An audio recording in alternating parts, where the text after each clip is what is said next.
नमस्कार, लोकमित्र न्यूजमध्ये आपलं स्वागत आहे. बातमी आहे बीड जिल्ह्यातील मेंगडेवाडी तालुका पाटोदा येथील तलाव भूसंपादन प्रकरणातील आर्थिक गैरव्यवहारामुळे तत्कालीन उपजिल्हाधिकारी चंद्रकांत सूर्यवंशी, अव्वल कारकून श्रीनिवास मुळे तसेच संबंधित अधिकारी, कर्मचारी आणि वकील यांच्या अडचणीत वाढ झाली आहे.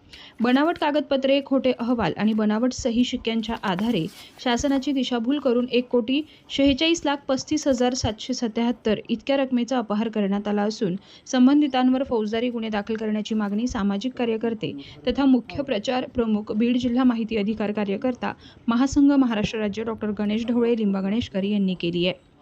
या प्रकरणी प्रशासनाने कारवाई टाळल्याने शेतकरी बाबासाहेब रावसाहेब मेंगडे यांनी मुंबई उच्च न्यायालयाच्या छत्रपती संभाजीनगर खंडपीठात रिट याचिका क्रमांक 1804/2026 दाखल केली आहे. न्यायालयाच्या निर्देशानंतर भूसंपादन प्रशासनाने सखोल चौकशी करून 29 मे 2026 रोजी आपला अहवाल बीडचे जिल्हाधिकारी विवेक जॉन्सन यांच्याकडे सादर केला आहे.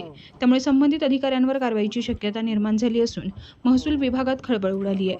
पाटोदा तालुक्यातील मौजे मेंगडेवाडी येथील गट क्रमांक 100 मधील बाबासाहेब मेंगडे यांची सुमारे 1.5 एकर जमीन गाव तलाव क्रमांक 5 लमानतळ प्रकल्पासाठी संबंधित करण्यात आली होती. नियमानुसार प्रत्यक्ष संयुक्त मोजणी होणं आवश्यक असताना ती न करताच कार्यालयात बसून बनावट मोजणी अहवाल तयार करण्यात आला.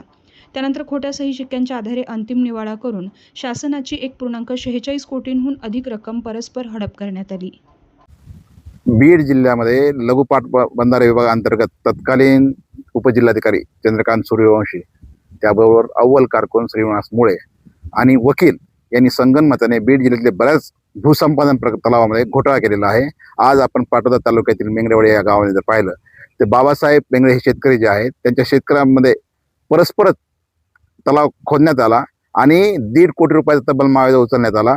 संबंधित प्रकरणामध्ये आम्ही वारंवार जिल्हाधिकाऱ्यासमोर आंदोलनं केली, जिल्हा प्रशासनाला निवेदन दिले, मात्र जिल्हा प्रशासनाने त्याची दखल न घेतल्यामुळं शेवटी यांना न्यायालयात जावं लागलं आणि न्यायालयातून यांना न्याय मिळावा लागला. तर आमची अशी मागणी आहे की बीड जिल्ह्यामध्ये भूसंपादन घोटाळ्याचं हे मोठं रॅकेट आहे. त्यामुळे केवळ मेंगडेवाडी नव्हे तर बीड जिल्ह्यातल्या संपूर्ण जी प्रकरणं आहेत त्या प्रकरणाची सखोल चौकशी करण्यात यावी आणि हे जे घोटाळेबाज आहेत त्यांच्याकडून ती रक्कम जी आहे ती वसूल करून शासन तिजोरी जमा करण्यात यावी, यांच्यावर फौजदारी स्वरूपाचे गुन्हे दाखल करण्यात यावेत आणि हे रॅकेट नेस्तनाबूत करण्यात यावे अशी आमची मागणी आहे.